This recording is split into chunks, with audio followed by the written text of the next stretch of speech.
자녀 입시 비리 등의 혐의로 지금 4년형을 확정받고 복역 중인 정경심 전 동양대 교수가 가석방 심사를 받았습니다만 통과하지 못했습니다. 가석방 심사는 구자민 변호사님, 이번이 처음이 맞죠? 처음. 예, 그 언론 보도상으로는 처음인 것으로 보이고요. 법상으로는 형기의 3분의 1 이상이면 가석방 대상자가 되는데 네? 실무상으로는 한 70% 선까지 복역을 했을 때 이제 대상자로 판단을 하고 있거든요. 그러니까 아마 그 정도 수준에 이른 첫 번째 이제 심사인데도 이번에는 이제 탈락을 한 것으로 보이고 지금 다른 그 조국 사태의 공범들 같은 경우에 조범동 씨나 조국 장관의 동생이나는 가석방이 저번에 됐습니다. 네? 그러니까 뭐 이게 어떤 사건이기 때문에 뭐 이렇게 뭐 정치적인 고려를 하거나 이런 건 절대 아니고 그 가석방 심사위원회에서 이 사람의 범죄가 어떤지 어느 정도 형기를 채웠고 교정 성적이 어떤지 이걸 종합적으로 고려하는데 여기에 이제 또 추가된 거는 정경심 교수가 또 재판을 받고 있고 거기서 실형 1년이 나왔잖아요. 네, 그렇죠. 이제 그럴 때 굉장히 그건 이제 아직 확정되진 않았죠. 않았죠. 근데 이제 연달아 살아야 되는 것도 있고 이제 그럴 경우에 이제 가석방 대상으로 적절한지에 대해서는 굉장히 부정적 요소가 있거든요. 그러니까 이번엔 그런 것들이 고려돼서 탈락한 것으로 보입니다. 가석방이 안 되면 내년 6월에 이제 만기 출소가 되는데 지금 또 정경심 교수가 1년 추가될 게 있기 때문에 그것 때문에 이번에 법무부가 부적격 판정을 내린 것 같다는 예상이 나옵니다.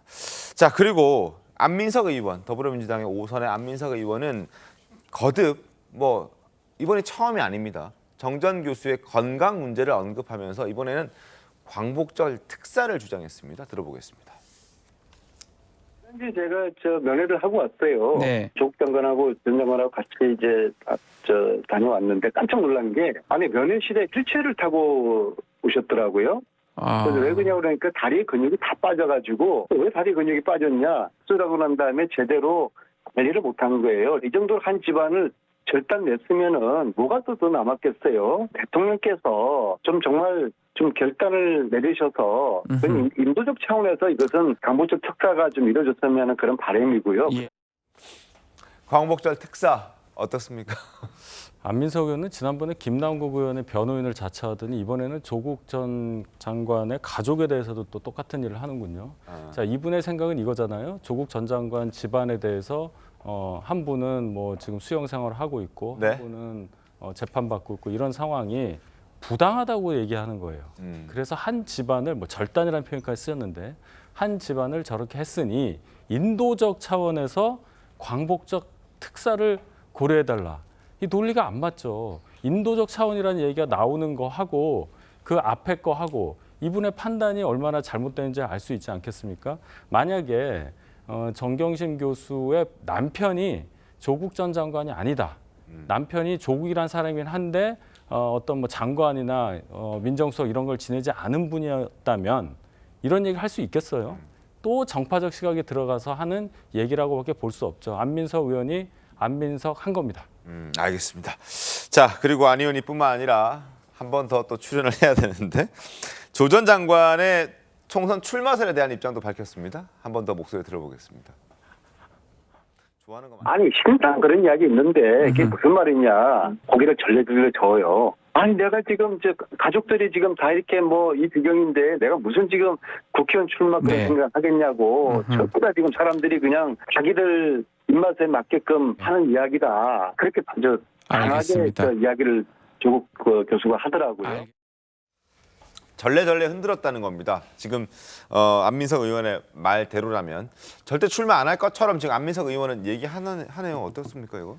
뭐 저는 안민석 의원하고 이제 조 전 장관하고 어떤 대화했는지 모르는데 뭐 저는 뭐 직접 듣진 않았습니다만 조 전 장관과 이렇게 통화를 한 중진 의원으로 전해들은 얘기는 그때도 뭐 이제 지금보다 한 달 전쯤 되겠는데요. 네. 그때도 막 정치 얘기하고 특히 이제 문재인 대통령 전 대통령 평산마을에서 만난 적이 있지 않습니까? 그 직후에 완전히 이제 더 커졌죠. 그러니까요. 그때 막 출마했는데. 본인이 길 없는 길 가겠다 그러고. 그 직후에 통화를 하신 이제 중진호한테 얘기 들어보니까 그때는 이제 뭐 그 어디입니까? 울산인가요? 거기서 북콘서트. 예. 그때 갔다가 이제 평산마을까지 안 갈 수 없어 갔다는 말씀을 하시면서 정치액에 대해서는 전례전례까지 뭐 전하니까 보이지는 않았겠지만 뭐 이렇게 좀 강하게 이제 부인을 하셨다고 합니다. 그래서 저는 뭐 지금 모르겠습니다. 속내 정말 조 전 장관께서 정치를 생각하시는지 모르겠습니다만은 밖에서 보는 뭐 지지자가 될지 아무튼 뭐 여당이 될지 언론에서 보는 거와는 다르게 현재로서는 정말 그 부인과 이런 재판 문제, 본인과 재판 문제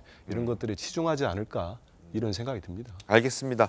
뭐 안민석 의원의 말도 한번 뭐 만났다고 하니까 본인이 직접 만났다고 하니까 뭐 믿어보도록 하죠. 자, 그리고 조민 씨 얘기를 또 잠깐 할 텐데요. 정전 교수의 가석방 불허 결정 보도가 나온 직후에 폭우 피해자를 돕기 위해서 100만 원을 기부했다라는 인증샷을 올렸습니다. 화면 잠깐 보겠습니다. 매우 큰 금액은 아니더라도 예금 중 일부를 수해 이웃 돕기에 기부했습니다. 이재민 분들의 빠른 일상 회복이 이루어지길 기도합니다라고 하면서 자신이 지금 입금한 그 기부한 내역을 보여주고 있습니다. 재해구호협회에 100만 원 기부했다라고 이렇게 얘기했는데 타이밍이 좀 공교롭기도 합니다. 노동희 교수님 어때요? 아주 잘한 일이죠. 뭐 잘한 그 일인데. 타이밍에 그걸 예. 가지고서 뭐 의도가 어떠니 이렇게 할 필요 있겠습니까? 저는 뭐 기부 잘한 일이라고 생각합니다. 앞으로 유튜브 열심히 해서 돈도 덜 벌어서 기부도 좀 많이 했으면 좋겠다고 생각하고요. 네. 이게 정말 이걸 늘 이런 걸 다루면서 참 마음이 짠해요, 정말로. 짠하다. 이름을 다 가리고 본다면 부인은 수감 중, 남편은 재판 중, 그 남편은 학교로부터도 파면돼. 그 아들과 딸은 과거의 삶이 완전히 부인돼 버린 그런 상황이야.